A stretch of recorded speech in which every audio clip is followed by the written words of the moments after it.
On today's Locked On Jayhawks, who is KU basketball's best player for the upcoming 2024 to 2025 season?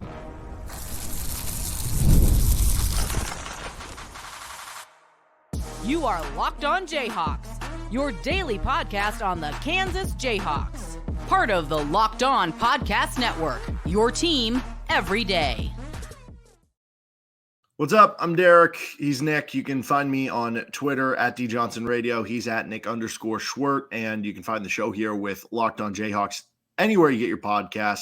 Thanks for making it your first listen every day. Thank you to every dayers tuning in. I was on a walk the other day with the dog and the wife. I also was at the store the other day, and I had several, different people in different occasions bump into me and go, "Are you the Locked On Jayhawks guy?" So thank you. I actually do appreciate. I need the ego stroke. So thank you to anybody who's listening and willing to say hi in public. We are free and available anywhere you get your podcasts, and you can find us on our YouTube page. And on today's edition of the show, we're talking who's going to be the best KU basketball player for this upcoming season. I think it's an interesting debate, a couple players that you could probably throw out there. So we'll get into that. We'll get into our typical segments, who cares, and whose stat line is it anywhere, where we go over some fun stats and a little trivia there. First, this episode is brought to you by Game Time. Download the Game Time app, create an account, and use code LOCKEDONCollege for $20 off your first purchase. Terms apply with Game Time. Well, Nick, I guess let's start here. Who deserves to be in the conversation among best players for Kansas? Let's start with Hunter Dickinson. I think that's a shoo-in. He deserves to be in that conversation. From there, I think if we're just going, we can get into projections, how you think this guy is going to fit. But if we just want to go based off tape, what have you done in college basketball to this point? You have to put AJ Storr in that combo. Because of what he's done at Illinois, he is a prolific scorer. I can get excited about Rylan Griffen. I can get excited about Zeke Mayo. I don't know what those guys are going to look like when they put on the crimson and blue. AJ Storr, even if there are deficiencies, if there are some things that he does that Bill Self doesn't like, I know he can put the ball in the bucket. Probably going to be good for 15, 16 points a game. That automatically puts you in that combo. I don't really know that I'm comfortable putting anybody else in there. I think the way I would frame it would be, it wouldn't shock me if a guy like Zeke or Rylan, we get to the end of the season and they're like, yeah, they're one of the two best players on the team. But sitting here today, it's kind of tough to make that case over either one of those two guys I just mentioned. So, yeah, the Rylan Griffen one is interesting to me because what if he does end up on the year averaging, let's say, he was about over 11 points last year. You know, you're going into another year. Obviously, you have to make a transition with a new team and everything and all the options you have around you, and you're going to play less possessions per game than Alabama did. But, what if he averages 14 points per game and shoots 40% from three and is, by far KU's best three-point shooter? Does that at least get him in the conversation? Yep, maybe, but I think when we're talking about who's your best player in any given year at Kansas, you have to be more than a niche player, and I don't know if that stat line that you just described for Griffen would be qualifying as that, but that kind of sounds like, okay, you're a floor stretcher, you're a spot-up shooter. I don't know that he does enough other things to be considered best player. Like Kevin McCullough, say what you will about how it ended for him, but he did everything for Kansas last year. He could score. He was a great defender. He could rebound. He could move the ball. He could be a secondary ball handler. So he checked a lot of boxes. Same with Hunter Dickinson. I think that's a prerequisite for being in this conversation. How many of those boxes do you check, and how many different things do you do at a high level? I feel like if we had this conversation an off-season ago, maybe you could stretch yourself into saying Dajuan Harris deserves to be in the conversation because of the most important moniker as opposed to the best play, you know what I mean? The value aspect. But I feel like that ship has sailed after last year. You didn't see that another level of improvement. Let me throw one other name out there just to, I don't know, kind of be interesting. Is there any world where KJ Adams could work into that conversation? What if he just arrives this year because for all of the faults of certain lineups that KU has thrown out there that haven't had the spacing or whatever, if you have more three-point shooting with Rylan Griffen and Zeke Mayo, what if it does work? What if Zeke Mayo, what if KJ Adams basically becomes this unstoppable driver of the basketball and he's shooting 65% from the floor? He averaged 12.5 points per game last year. Let's say that gets up to 14. Let's say he becomes a better, at least offensive rebounder. He's getting 14 and 6 on 65% shooting. He's a good defender. giving you a couple assists per game. Like, that's kind of in the Kevin McCullough mold, not the same way they would go about it at all, but like, does that at least get a little bit? What's odd about that is what you just described to me about KJ Adams being the best player on the team should frighten every Kansas fan that is listening or watching this. Because if KJ Adams is Kansas's best player next year, I'm afraid they're in trouble, Derek. KJ Adams, okay. You know I like KJ. I've been a KJ supporter from the get-go, but what's happened over the last couple of months has, and I don't like it, has made me sort of reverse course and take the other side, because as KU has hit the transfer portal, they bringing in all these guys. I know that there's still a strong contingent of KU fans who are saying, no, KJ's still a starter. He's still going to, Bill Self doesn't take guys from the starting lineup to the bench. I agree with you. There's not a lot of data to go off of. But what I do know is when Bill Self is kind of disgusted the way a season ended, the way that this last one did, he is going to rock the boat. He is going to change things up. And there is the easiest thing you can point to is KJ Adams playing next to Hunter Dickinson on the same floor as Dajuan Harris. Derek, it does not work. So even if that, what you described happens with KJ, if he doesn't become someone who can stretch the floor offensively, it doesn't matter. It doesn't matter. Because you can't have him on the same court with Dajuan Harris on the same court with Hunter Dickinson. That offense, that spacing, it's stuck in the mud. The offense gets stagnant. It's ugly. It's clunky. And no amount, I don't care who the other two guys are. I don't care how good of shooters they are. It's not going to be enough to clean that up. So, no, I'm not willing to put KJ in there. KJ can get better. I don't see a world where he's KU's best player. Yeah, I don't think so, but I don't know. I guess you do this. You do this too. I like to you'll bring something up, and then you'll get me kind of hot about it, and then I get done, and you'll go, "Yeah, I don't think so either." All I'm saying. Do you remember a couple years ago, going into the national championship season, Kansas had, similar to this year, lost in the second round, got blown out in the second round by USC, and Bill Self wanted to make sweeping changes, right? They ended up returning 4 or 5 starters. And I remember going before Bryce Thompson ended up transferring, there were a lot of conversations about, I don't know about Christian Braun in year 2. It felt like he kind of plateaued from where he was after year 1. Maybe Christian Braun would come off the bench as a junior and Bryce Thompson would be a starter. Maybe they'd go out in the portal and get someone. All of a sudden, Christian Braun turned into a first-round draft pick. And very different, right? Christian Braun could shoot threes and does so many other things that KJ. We've seen the stories before, though, of players taking that next step as seniors. I don't think it's unthinkable that with more shooting on the court, because, yes, there were problems with the offense last year. Let's not forget, though, when Hunter Dickinson was actually making threes, the offense was actually okay. He just went into a mega slump. And so if Hunter Dickinson can go back to at least making proficient threes, and Rylan Griffen and AJ Storr give you the scoring, and Zeke Mayo the three-point shooting that you're looking for, I think there is more of an avenue to it. But I don't want to make this a KJ Adams. It's not just... Yeah, it's not just shooting. Yeah, I'll just finish with this. It's not just shooting with Hunter Dickinson. He is a 7'1" big guy who is the most efficient post scorer in college basketball now that there's no more Zach Edey. You don't want to make Hunter Dickinson exist primarily on the perimeter. You want him down low, and you can't do that when you have a 6'5" power forward on the court with him with T-Rex arms. Who would be your official pick? Hunter Dickinson or AJ Storr? Because it seems like those are the two that you would be picking from. I'm going with Hunter Dickinson. Second team All-American, first team All-Big 12. Like, this is one of the 10 best players in college basketball last year. And I think with an enhanced lineup around him, that's the other thing. You don't just think about what can this one guy do if he gets a little bit better. It's, well, what can one guy do if everything around him gets better? What can Hunter Dickinson do if the pieces around him are more tailor-made to his skill set? He already had an All-American season last year. What if you got 3 shooters playing alongside him this season? How does that change what he's able to do? What does that unlock specifically for him? I don't think it's unrealistic at all to wonder if he can have an even better season than he had last year. Could he come back this year and have 22, 23, and 10, 11 rebounds a game? Like, I don't think that's far-fetched at all. I see. This is one where I think it's interesting because Hunter Dickinson will be the answer by just like production, right? If you're looking at points and rebounds and like you said, like All-American teams, like that is going to go to that guy with production. Okay, if I go back to this year, like when Kevin McCullough was healthy, I think Kevin McCullough was the better player than Hunter Dickinson because of the way that he impacted the game in so many other ways.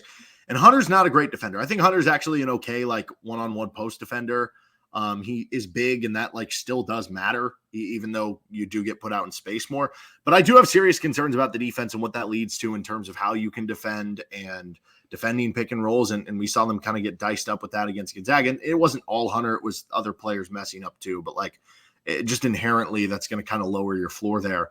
I do wonder if like a two-way wing can do that. Now, the problem is if I'm having this discussion with AJ Storr, he hasn't necessarily been known for being like a two-way wing. I don't think he's like a bad defender, but I don't think he's known as being like a great defender either. He's also not like a great rebounder. He's not really a great passer. He's just kind of a mercenary scorer, you know? And so if that's what we're talking about here, then yes, I think Hunter Dickinson would have to kind of be the answer.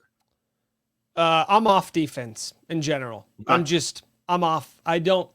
Let's go the other way. You know, like, hey, you haven't been watering your, you plant some flowers in the garden. And they say, you know, you don't want to give these things too much water. Well, you don't give them very much water. All of a sudden they start wilting and dying. What do? You just give them as much water as possible. Let's see if this works, right? Because what I was doing wasn't working. The whole like, let's be balanced. Let's get guys who can, I don't care. KU was supposed to have the best defensive backcourt in college basketball last year with Dajuan Harris and Kevin McCullough. They were not the best defensive backcourt in college basketball. Alabama went to the Final Four because they got buckets. Can we be one of those teams now? Just give me a team that gets a bunch of buckets, and then whoever gets the most of those buckets, I will declare that player the best player on the team. Yeah, well, and maybe that is AJ Storr then, because he is a bucket getter.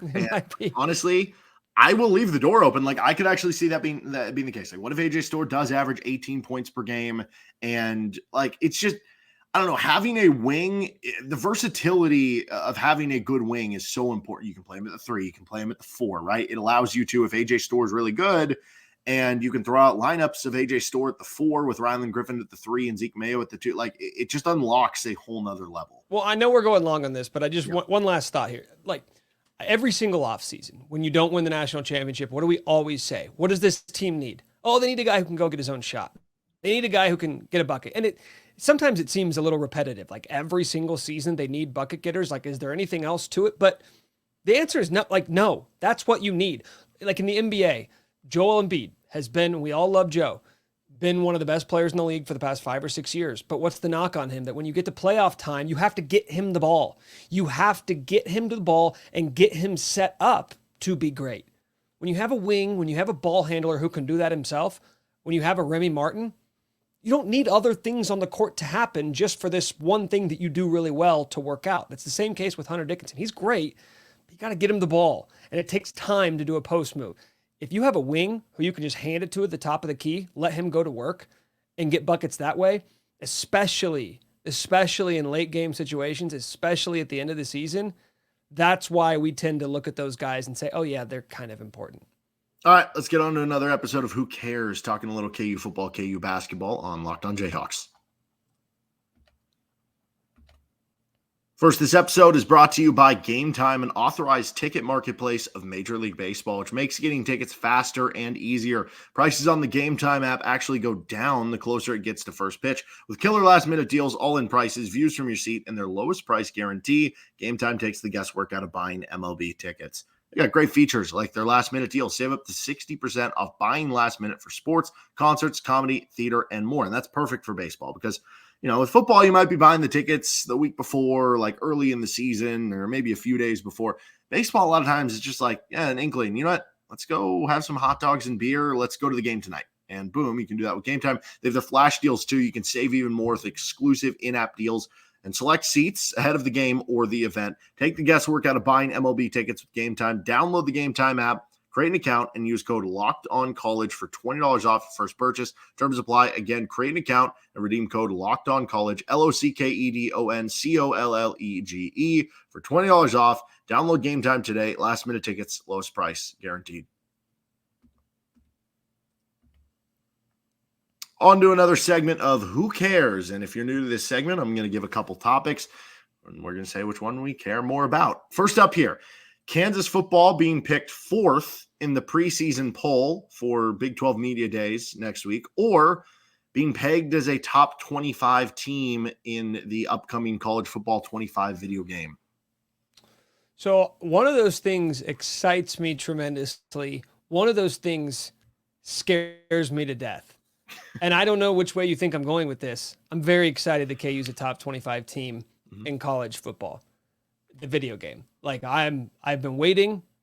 Me and you used to play Madden together. Like I have been waiting for this game to come out. I'm already plotting.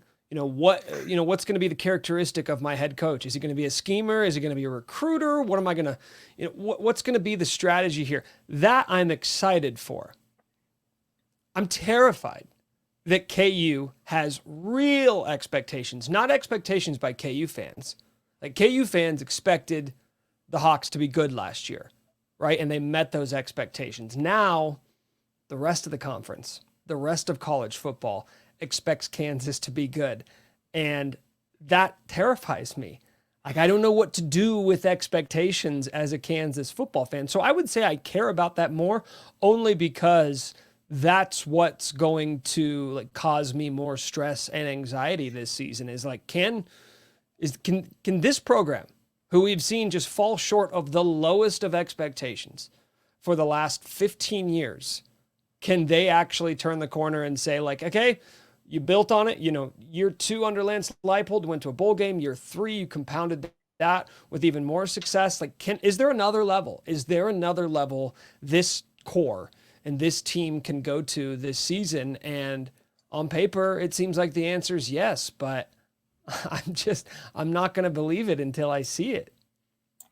Yeah, crazy. 5 first place votes as part of that too. For me, though, it is the college football one, just because that the preseason poll, they could be picked 13th and finish 2nd. They could be picked 2nd and finish 13th, right? With college football, that is tangible. If that's what they're rated, that's going to make my experience playing with them more fun, right? Okay, yes, but just because they're ranked, what are they? Would you say they're ranked 20th? They're in the top 25, yeah. Just because they're ranked 20th in the video game doesn't mean with you at the helm, they're going to finish in the top 20 by the end of your digital season. So no, but it makes it more enjoyable to play with because that means you have better players, right?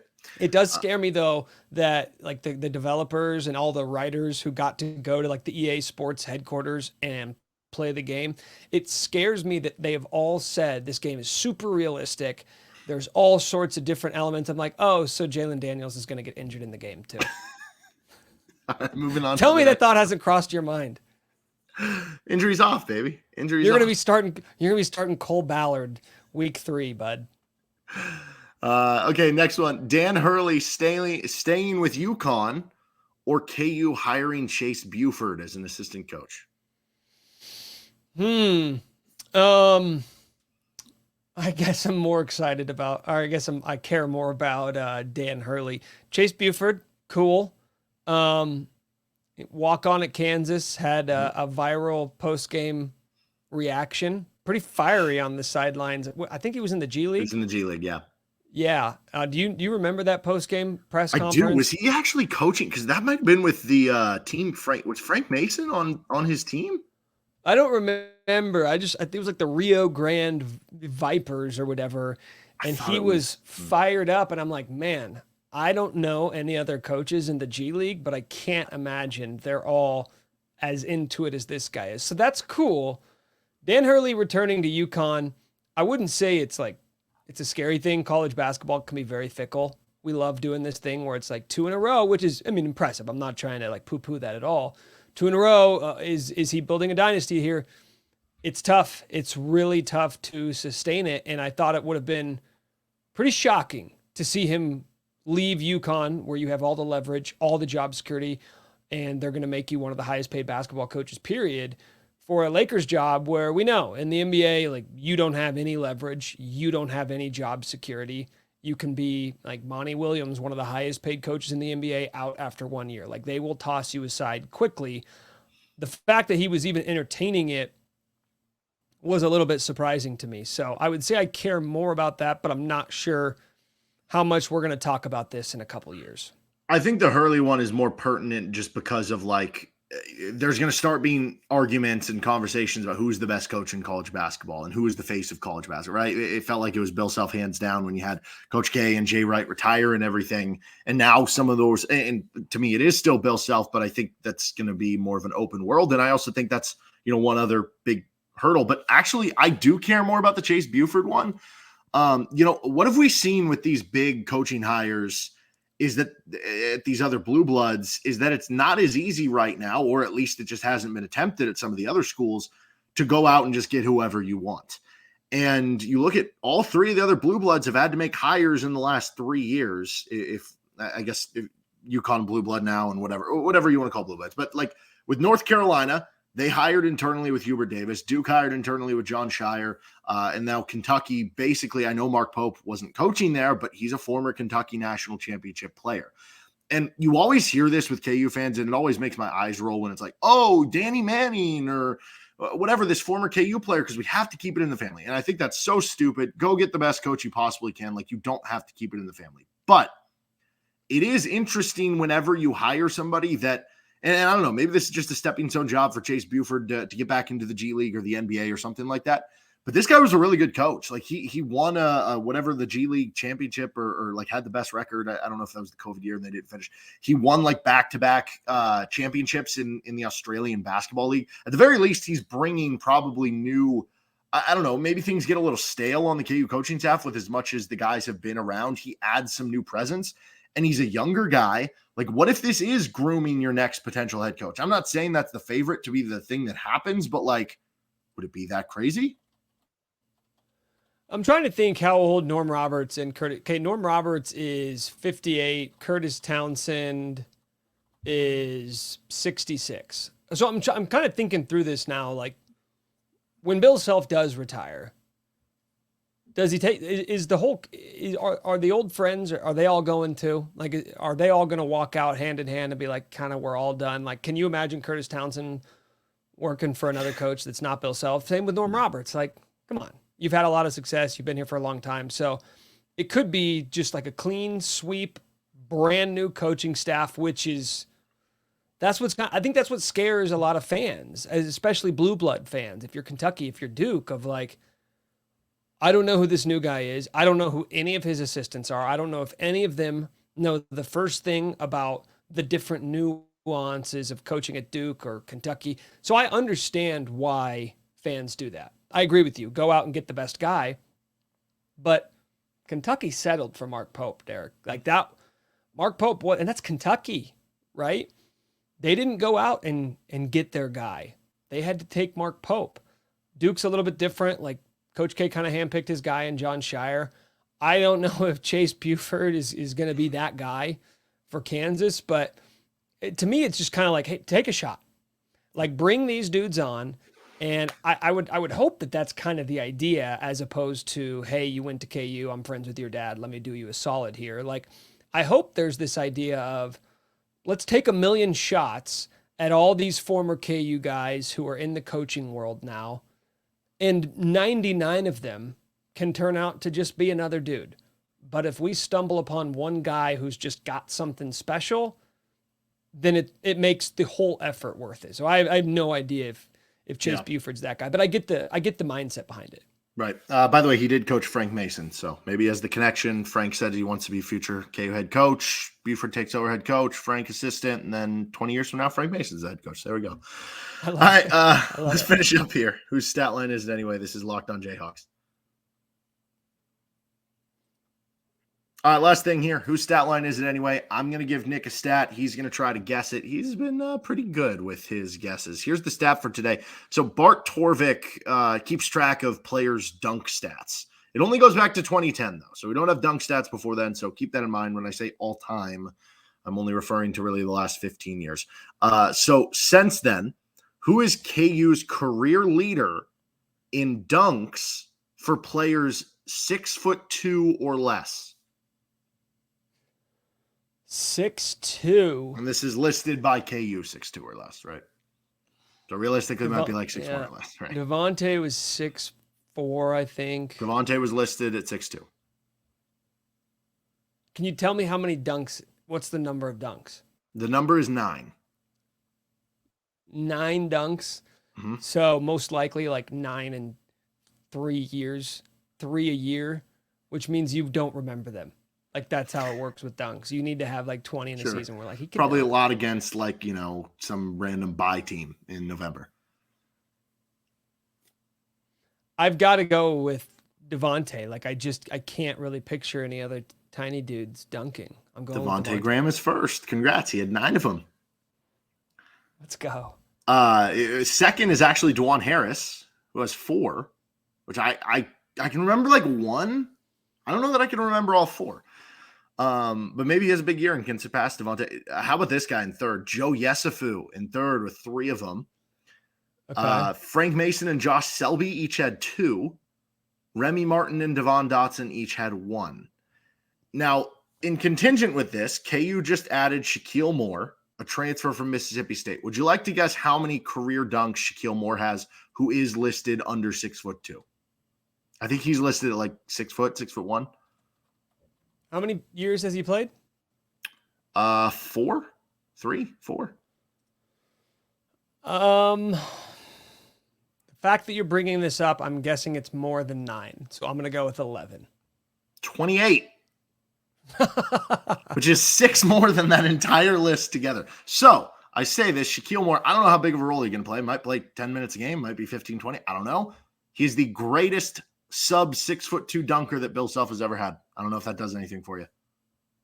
I mean, you know how I feel about dunks. It's a positive feeling. So anytime you can tell me there's a new dunker on the block, I'm game. But you know what?